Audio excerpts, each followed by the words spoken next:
మీరు నేరుగా అరేంజ్ చేశారు? రికమెండ్ చేసి అరేంజ్ చేయలేదు. ఓకే, మీరు సరిదిద్దుకోవాలి. రికమెండేషన్ వేరే, అరేంజ్ చేయడం వేరే. నేను మిథున్ రెడ్డి గారి కోరిక మేరకు సజ్జల శ్రీధర్ రెడ్డి గారి కమిటీకి 100 కోట్ల రూపాయలు ఇవ్వమని, రాజ్ ఫెసిలిటీస్ కంపెనీలకు ఇవ్వమని రికమెండ్ చేసినటువంటి మాట వాస్తవం. ఆ తర్వాత మీకు కూడా నాకు ఈ విషయం ప్రజలు ఎవరుండారన్నటువంటిది మళ్ళీ తిరిగి నన్ను అడగడం ఎందుకు? సాధారణ ప్రజలు కూడా తెలిస్తే అది మీరే చెప్పొచ్చు కదా, నేను చెప్పాలా దాన్ని? కోటరీ మీకు తెలీదా? TV9కి తెలీదా? TV5కి తెలీదా? లేకుంటే NTVకి తెలీదా? ఇలాంటి మహా టీవీకి తెలీదా? ప్రతి ఒక్కరికి తెలుసు కోటరీ ఎవరనేది.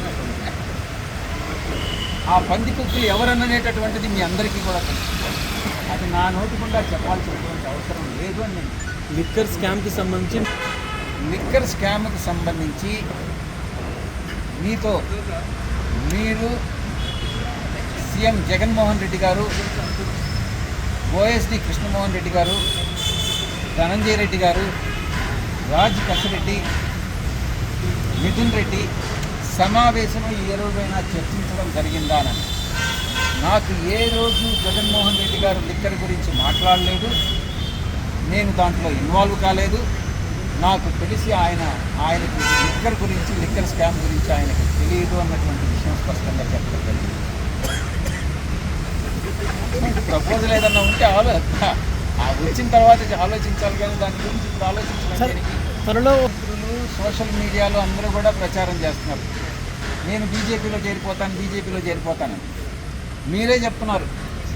చంద్రబాబు నాయుడు గారు అడ్డుకుంటున్నారు, జగన్మోహన్ రెడ్డి గారు బీజేపీలో పానీయకుండా అడ్డుకుంటున్నారని అనేటటువంటిది.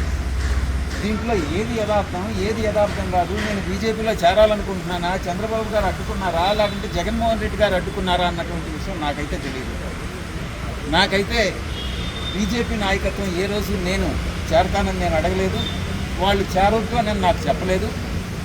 నేను 1 సంవత్సర కాలం దూరంగా ఉండదలుచుకున్నాను. 25 సంవత్సరాల కాలం పూర్తవుతుంది. ఆ తర్వాత నా భవిష్యత్ ప్రణాళిక అనేది నేను నిర్ణయించుకుంటాను. మీడియా మిత్రులకే చెప్పాను, కర్త కర్మ క్రియ రాజ్ కసిరెడ్డి అని. రాజ్ కసిరెడ్డిని అడిగితే సమాచారం దొరుకుతుందే కానీ జగన్మోహన్ రెడ్డి గారిని అడిగినా కూడా తెలియదు, నన్ను అడిగినా కూడా తెలియదు, మిథున్ రెడ్డిని అడిగినా కూడా తెలియదు.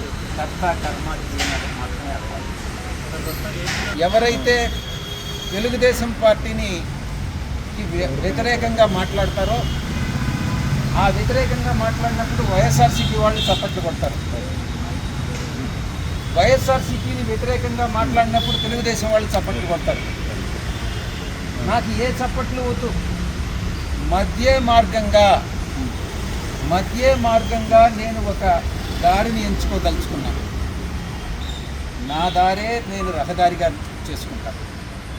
అంతేగాని తెలుగుదేశంలో కానీ అటు వైఎస్ఆర్సీపీ నుంచి చప్పట్లు కావాలని నేను కోరుకోవట్లేదు. రాజకీయ శక్తి కానీ బీజేపీతో కలిసి పోరాటం కానీ చేయగలిగితే నరేంద్ర మోడీ గారు ఈరోజు ప్రపంచంలోనే ఒక మంచి ఉత్తమ ప్రధానిగా, అటు దేశీయంగా కానీ అంతర్జాతీయంగా కానీ ప్రతి ఒక్క విషయంలో కూడా ఆయన చాలా చాలా చాలా సమర్థవంతంగా ఆయన హ్యాండిల్ చేస్తూ ఉన్నారు. ఆంధ్ర రాష్ట్రంలో కూడా అటువంటి ఒక రాజకీయ శక్తి ఉద్భవించగలిగినట్టయితే తప్పకుండా బీజేపీ దాని మిత్రపక్షాలు తప్పకుండా తెలుగుదేశం కాదు. ఎందుకనంటే ఈ వచ్చేటటువంటి బ్యాగ్ అంతా కూడా తెలుగుదేశంలో వస్తుంది. అవకాశం ఉంది అని నేను భావిస్తూ ఉన్నాను. అంటే అవకాశం నా దేహంలో ప్రాణం ఉండగా జరగదు. నేను అప్రూవర్గా మారను. ఎవ్వరూ నన్ను ఏ శక్తి కూడా అప్రూవర్గా మార్చలేరు అన్నటువంటి విషయాన్ని నొక్కి వస్తాను. సార్, సేమ్ అదే క్వశ్చన్ రాజశేఖరరెడ్డిని మిమ్మల్ని మాత్రంలో ఎంతమంది అరెస్ట్ అయ్యారు? కాలేదు. అటువంటిది ఏదైనా ఉంటే నేను కానీ లిక్కర్ స్కామ్లో అటువంటిది ఉంటే నేను ఇన్వాల్వ్ అయి ఉంటే తప్పకుండా నన్ను అరెస్ట్ చేసేవాళ్ళు. Thank you very much. Sir, మీరే చెప్పారు అక్యూజ్డ్ ఫైల్ కింద చేర్చారు కాబట్టి ఆ సిట్ ఏదైతే చెప్పిందో ఒక రిపోర్ట్ ఇచ్చింది. నేనేదో డబ్బులు పంచుకున్నాను. చంద్రబాబు ప్రభుత్వంలో ఉన్నటువంటి ఆ సిట్ వేసినటువంటి సిట్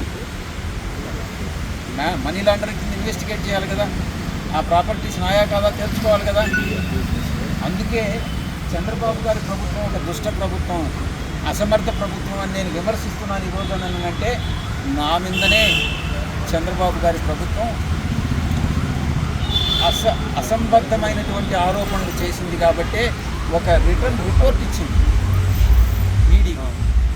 నేనేదో విశాఖపట్నంలో హాస్పిటల్ తెచ్చుకున్నానని నేను ఛాలెంజ్ చేస్తూ ఉన్నా, సిట్ని ఛాలెంజ్ చేస్తూ ఉన్నా. ఈరోజు ప్రూవ్ చేయండి ఆ ఆస్తులు నావే, ఆస్తులకు సోర్స్ ఎక్కడి నుంచి వచ్చింది నావని కానీ ప్రూవ్ చేస్తే మీరు ఏం చేయమంటే అది చేస్తానని నేను ఈ యొక్క పత్రికాముఖంగా నేను వెల్లడిస్తూ ఉన్నాను.